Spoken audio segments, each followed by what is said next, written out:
Assalomu alaykum hammaga. Ana 2026-yil 11-fevral akamni izlash ishlari hali davom etmoqda. Ana bu yoqda odamlar kelgan. Ana bu yoqda kelgan odamlar. Mana suvni kamaytirdik mana. Suv to'xtadi. Suvdan chiqmayapti lekin. Ana shluzda ham suv to'xtagan holatlari. Polni suv to'xtagan. Mana yeri tagigacha ko'rinib turibdi.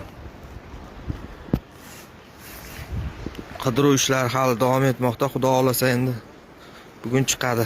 Chiqib qolsin endi. Xudo xolasa akamni topaylik. Shuncha harakat, shuncha inson. Mana bu yoqda kamida yana bir 30-40 odam. Bu tomonda ham shu. Qo'ldan kelguncha harakat qilyapmiz. İzlab qidiryapmiz.